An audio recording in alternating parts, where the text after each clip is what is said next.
ఒక్కొక్క ఏటీసీలో 170 180 మంది 200 మంది చేరుతున్నారు. 90% ఉద్యోగాలు ఆల్రెడీ చేరి శిక్షణ పొందిన వాళ్ళకి 90% పైగా ఉద్యోగాలు దొరికినాయి.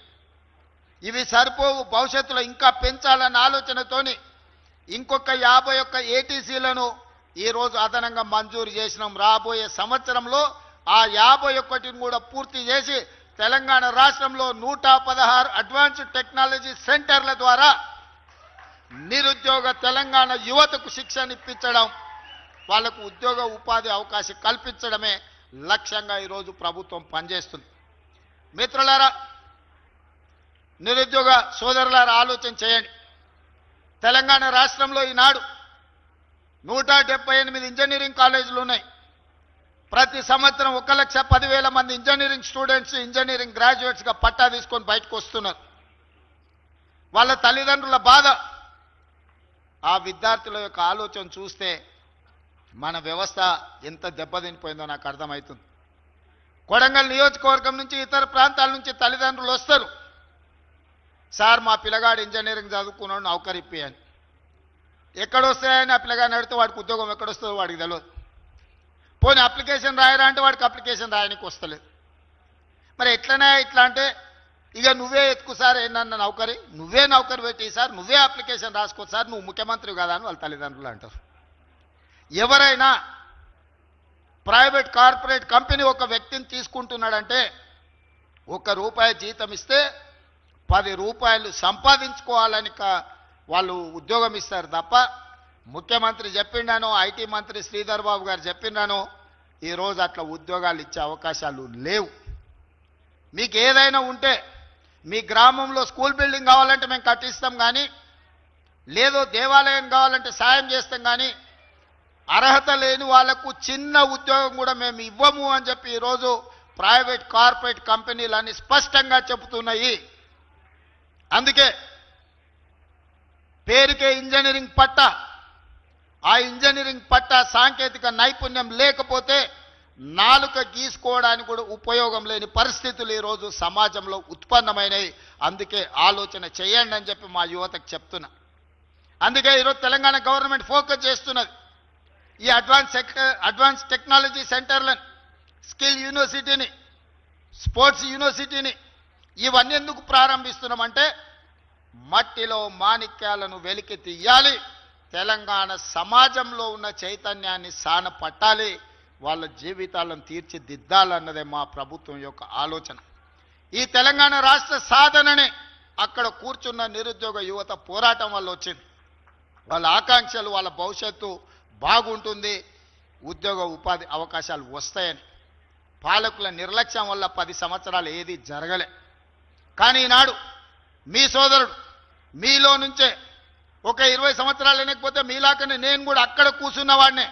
2006 కంటే ముందు నేను కూడా మీలా పెద్ద నాయకులు సమావేశాలు పెడితే వేదిక ముందు మీలాగా ప్రేక్షకుడుగా కూర్చున్నోనే. కానీ అక్కడి నుంచి ఇక్కడికి వచ్చినా అంటే నిరంతరం కష్టపడి పనిచేయడం వల్ల, మీరందరూ ఆశీర్వదించే అవకాశం ఇవ్వడం వల్ల. అందుకే ఈరోజు మీరందరూ డిగ్రీ గురించి ఆలోచన చేయకండి, మీకు వచ్చిన సాంకేతిక నైపుణ్యం గురించి ఆలోచన చేయండి. ఇవాళ నేను మాట ఇస్తున్నా మీకు, నేను south Korea, Japan, Taiwan, Germany లాంటి దేశాలు చాలా వాటితో మాట్లాడినా, రష్యా లాంటి దేశాలతో మాట్లాడినాం, వెళ్ళి చూసి వచ్చినాం. లక్షలాది ఉద్యోగ ఉపాధి అవకాశాలు ఉన్నాయి. అమెరికా ఒక్కటే కాదు, విదేశీ ఉద్యోగాలు. అమెరికాకి వెళ్ళాలంటే ఇంజనీరింగ్లో ఐటీ చదువుకొని ఉండాలని గతంలో మనకున్న పరిస్థితి. ఇవాళ ఇంజనీరింగ్ చదువుకోకపోతే, ఐటీ రాకపోతే ఉద్యోగమే రాదు అన్న ఒక అపోహలలో మనం బతుకుతున్నాం. అది తప్పు.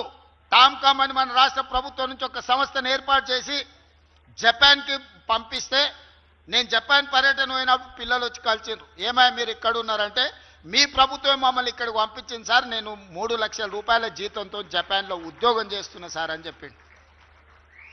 40 మంది వచ్చి కలిసిండ్రు. నాకు చాలా సంతోషమైంది. దేశంలో మన ఊరి పిల్లలు, మన పిల్లలు మన ప్రభుత్వం పంపిస్తే జపాన్లో కూడా ఉద్యోగాలు సాధించిందని. ఇవాళ ఈ అడ్వాన్స్ టెక్నాలజీ సెంటర్లలో ట్రైనింగ్ పొందుతున్న వాళ్ళకి నేను ఒకటే మాట ఇవ్వదలుచుకున్నాను. పని నేర్చుకోండి, ఫోకస్ పెట్టండి.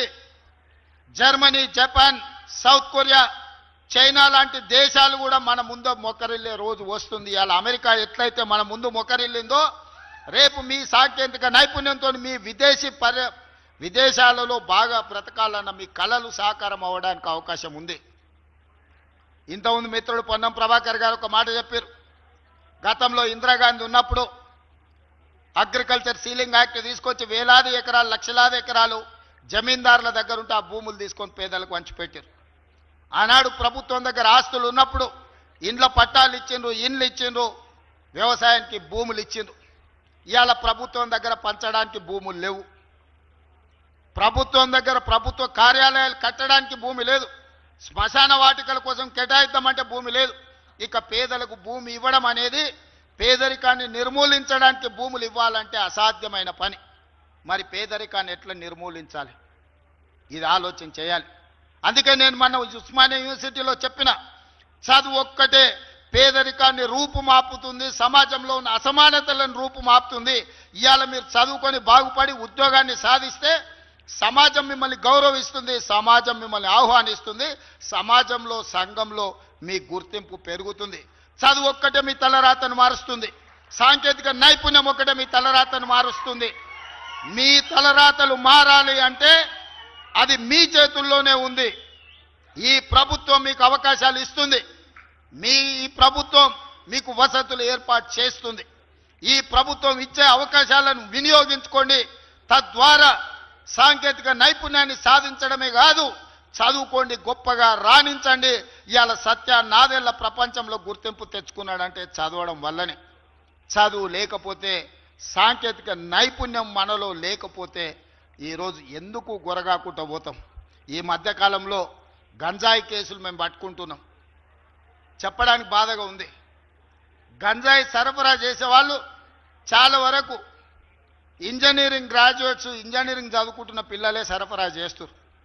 ఇంజనీరింగ్ అయిపోయినాక ఉద్యోగం దొరకక మొదట వాడు అలవాటు చేసుకొని అలవాటు నుంచి అవసరాల కోసం గంజాయి వ్యాపారం చేసే పరిస్థితులు ఈరోజు తెలంగాణలో దాపురించినాయి. ఇది తెలంగాణ సమాజానికి పట్టిన చీడ. దీన్ని వదిలించాల్సిన అవసరం ఉంది. వ్యసనాల వైపు వెళ్ళకండి. వ్యసనాల బారిన పడ్డారంటే మీ తల్లిదండ్రుల దుఃఖాన్ని మీరు అంచనా కూడా వేయలేరు. ఒకప్పుడు ఒక కుటుంబంలో 4, 5 అన్నదమ్ములు ఉండేటోళ్ళు. ఒకరో ఇద్దరు అక్కరకపోయినా 2, 3 బాగుపడితే ఆ కుటుంబాన్ని ఆదుకునేటోళ్ళు. ఇవాళ తల్లిదండ్రుల కలిపి ఒక్క పిల్లగాడో ఒక బిడ్డనో ఉంటుంది. ఆ ఉన్న ఒక్కడు దారి తప్పితే, ఆ ఉన్న ఒక్కడు వ్యసనాలకు బానిస అయితే ఆ తల్లిదండ్రుల యొక్క బాధ ఎట్లుంటుందో యువకులుగా మీరు ఆలోచన చేయండి. అందుకే మిత్రులారా, ఈ అవకాశాన్ని వాడుకోండి. నేను మా మిత్రులు శ్రీధర్ బాబు గారికి, మొదట పొన్నం ప్రభాకర్ గారికి ఒక సూచన చేస్తున్నా. ఒకప్పుడు ఐటీఐలో చదువుకుంటే ఆర్టీసీ వాళ్ళు అప్రెంటిస్షిప్ కింద వాళ్ళకి ట్రైనింగ్ ఇచ్చేటోళ్ళు ఆర్టీలో తీసుకొని, మరి ఈరోజు ఎందుకు తీసుకుంటలేరో నాకు తెలియదు. మీరు దయచేసి మీ ఆర్టీసీలో, ఏటీసీలో చదువుకున్న పిల్లలకు అప్రెంటిస్షిప్ ఇచ్చి వాళ్ళకు అవకాశం కల్పించి వాళ్ళలో ఉన్న నైపుణ్యాన్ని పెంపొందించడానికి దానకిషోర్ ప్రిన్సిపల్ సెక్రటరీ గారు పిలిపించుకొని మీరు మీ ఆర్టీసీకి సంబంధించిన అధికారులతో మాట్లాడి ఇక్కడ ట్రైనింగ్ పొందిన విద్యార్థులకు ఆర్టీసీలో అప్రెంటిస్షిప్ ఇవ్వండి.